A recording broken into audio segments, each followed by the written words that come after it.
En este vídeo voy a hacer un mini documental sobre los tercios españoles. Sabiendo esto, vamos a empezar. Un tercio era una unidad militar del ejército español durante la época de la Casa de Austria. Los tercios fueron famosos por su resistencia en el campo de batalla, formando la élite de las unidades militares disponibles para los reyes de monarquía hispánica de la época. Los tercios fueron la pieza esencial de la hegemonía terrestre, y en ocasiones también marítima del Imperio español. El tercio es considerado el renacimiento de la infantería en el campo de batalla, comparable a las legiones romanas o las falanges de hoplitas macedónicas.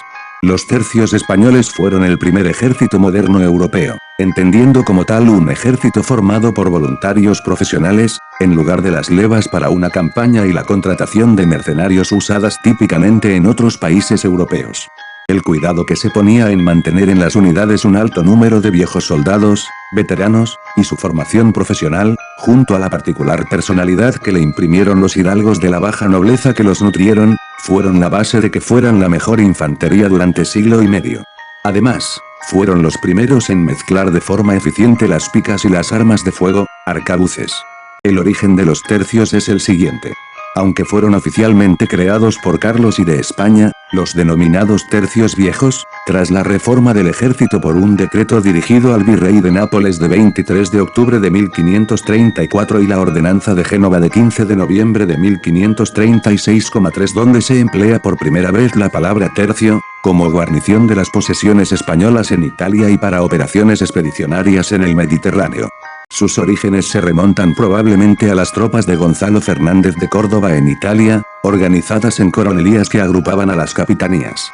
Con estas tropas españolas asentadas en Italia, Carlos I en sus ordenanzas de 1534 y 1536 organizaba su ejército en 3 tercios. Uno en el Reino de Sicilia, otro en el Ducado de Milán, o Reino de Lombardía, y otro en el Reino de Nápoles. En realidad, se comenzaron a gestar en la península. Durante el reinado de los reyes católicos y a consecuencia de la Guerra de Granada, se adoptó el modelo de los piqueros suizos. Poco después se repartían las tropas en 3 clases: piqueros, escudados, espadachines, y ballesteros, mezclados con las primeras armas de fuego portátiles, espingarderos y escopeteros. No tardaron mucho en desaparecer los escudados y pasar los hombres con armas de fuego de ser un complemento de las ballestas a sustituirlas por completo. Las victorias españolas en Italia frente a los poderosos ejércitos franceses tuvieron lugar cuando todavía no se había completado el proceso. Los 3 primeros tercios, creados a partir de las tropas estacionadas en Italia, fueron el Tercio Viejo de Sicilia, el Tercio Viejo de Nápoles y el Tercio Viejo de Lombardía. Poco después se crearon el Tercio Viejo de Cerdeña y el Tercio de Galeras, que fue la primera unidad de infantería de marina de la historia. Todos los tercios posteriores se conocerían como tercios nuevos. A diferencia del sistema de levas o mercenarios, reclutados para una guerra en particular, típica de la Edad Media, los tercios se formaron con soldados profesionales y voluntarios que estaban en filas de forma permanente, aunque en un principio cada localidad debía prestar uno de cada 12 hombres para los servicios del rey si éste los necesitaba para la guerra. Sin embargo, nunca faltaron voluntarios. El tercio en un principio no era, pues, propiamente hablando, una unidad de combate, sino de carácter administrativo, un estado mayor que tenía bajo su mando una serie de compañías que se hallaban de guarnición dispersas por diversas plazas de Italia o que podían combatir en frentes muy distantes unos de otros. Este carácter peculiar se mantuvo cuando se movilizaron para combatir en Flandes. El mando del tercio y el de las compañías era directamente otorgado por el rey, por lo que las compañías se podían agregar o desvincular del mando del tercio según conviniera. De este modo, el tercio mantuvo su carácter de unidad administrativa, más parecida a una brigada del siglo XVIII que a un regimiento de la época, hasta mediados del siglo XVII, cuando los tercios empezaron a ser levantados por nobles a su costa, quienes nombraban a los capitanes y eran efectivos propietarios de las unidades, como sucedía en el resto de los ejércitos europeos. Estaban inspirados en la Legión Romana, por lo que algunos historiadores creen que pudieron ser bautizados así debido a la tercia, la legión romana que operaba en Hispania. Eran unidades regulares siempre en pie de guerra, aunque no existiera amenaza inminente.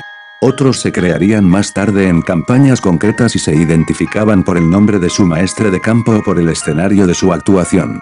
El origen del término tercio resulta dudoso. Algunos piensan que fue porque, en su origen, cada tercio representaba una tercera parte de los efectivos totales destinados en Italia. Otros sostienen a que se debían incluir a 3 tipos de combatientes: piqueros, arcabuceros y mosqueteros, de acuerdo con una ordenanza para gente de guerra de 1497, donde se cambia la formación de la infantería en 3 partes. Repartiéronse los peones, la infantería, en 3 partes. El 1, tercio con lanzas, como los alemanes las traían, que llamaron picas, y el otro tenía nombre de escudados, gente de espadas, y el otro, de ballesteros y espingarderos. Ballesteros y espingarderos serían sustituidos posteriormente por los arcabuceros. También hay quienes consideran que el nombre proviene de los 3000 hombres, divididos en 12 compañías, que constituían su primitiva dotación.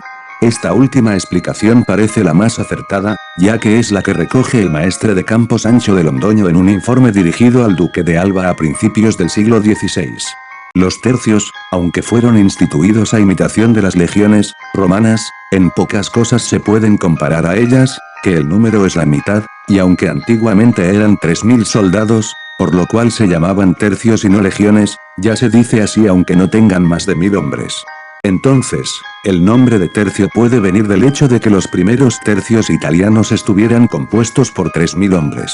Lo más probable es que se refiriese simplemente a una parte de las tropas, como en los abordajes, donde se dividían los hombres en 3 tercios o trozos. Y hasta aquí el mini documental, y recordad suscribiros para más videos, darle like, comentar y compartir el video.